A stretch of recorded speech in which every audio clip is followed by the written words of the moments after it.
À la revue de presse française en compagnie de Marc Pope. Bonjour Marc. Bonjour Damien. Notamment à la une des journaux français, l'élection demain en Catalogne du nouveau gouvernement régional. Oui, une élection qui fait couler beaucoup d'encre depuis le début de la semaine dans les différents quotidiens.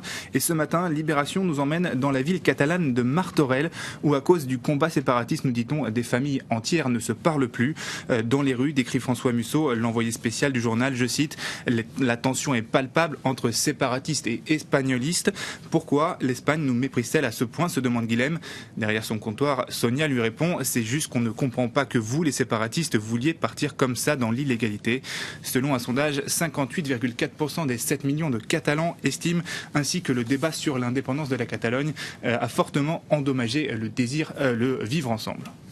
Autre chose, un sujet français à la une également, ce fléau en cette période de l'année, la grippe, est bel et bien de retour en France. Ouais, et si on en doutait, il suffit de regarder cette carte publiée dans les pages du Parisien aujourd'hui en France. Dans 8 des 13 régions françaises en rouge sur la carte, la maladie en est au stade d'épidémie. Seule la Corse y échappe. Le quotidien qui revient largement sur le problème dans ses pages. Le fléau de la grippe au boulot, titre ainsi le Parisien. Un sujet qui peut paraître anecdotique, mais pire chose dans son éditorial rappelle les enjeux économiques qui y sont liés. Le virus coûte chaque année des millions d'euros à l'assurance maladie et paralyse beaucoup d'entreprises. Le dessinateur Rançon, lui, ironise avec ce médecin qui dit à son patient « Vous avez la grippe, mais ne vous inquiétez pas, vous serez de retour au bureau pour l'épidémie de gastro. » Le Figaro, de son côté, s'intéresse à une autre sorte de grippe, celle qui concerne cette fois les volailles. Oui, c'est ce que nous a dit le Figaro avec ce titre « La grippe aviaire, une épée de Damoclès sur la filière foie gras ». Les producteurs du sud-ouest font en effet tout pour éviter une troisième vague consécutive de contamination en adoptant des mesures drastiques de biosécurité, nous dit-on, alors qu'un nouveau cas a été détecté début décembre.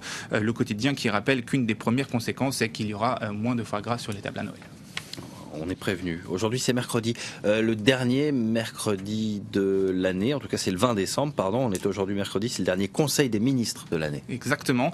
Le Figaro qui en profite ainsi pour faire une sorte de bilan des premiers mois d'Emmanuel Macron au pouvoir, à commencer par les transformations qu'il a apportées au conseil des ministres. Le quotidien décrit une sonalité surannée devenue, je cite, un étonnant mélange de brainstorming et de séances de management collectif, des séances qui dure parfois plus de 3 heures au grand désarroi des participants. Mais des ministres qui vont pouvoir souffler un peu avec quelques jours de pause. C'est toujours le Figaro qui en parle, qui propose une sorte d'éloge assez étrange du bilan accompli par le gouvernement entre autosatisfecit et programme des vacances de Noël pour les ministres. Avis aux amateurs donc.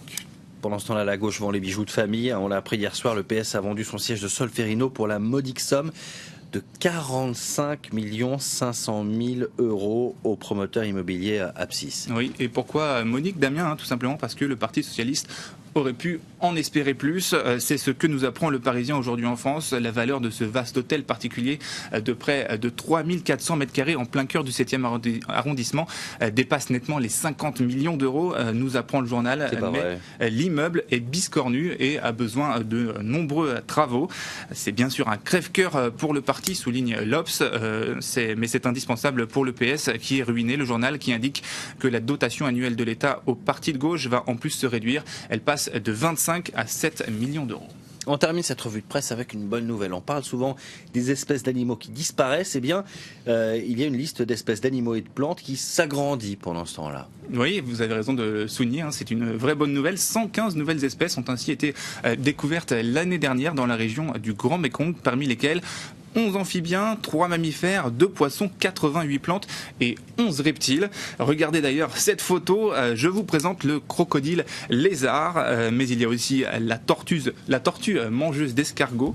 Le Muséum d'histoire naturelle estime ainsi qu'environ 16 000 spécimens inconnus des spécialistes sont décrits chaque année dans le monde, mais cela prend souvent des années pour que les spécialistes réussissent à établir s'il s'agit bien d'une nouvelle espèce ou non. Bon, en tout cas, voilà qui donne un peu d'espoir. Merci beaucoup, Marc Pope, pour cette revue de presse.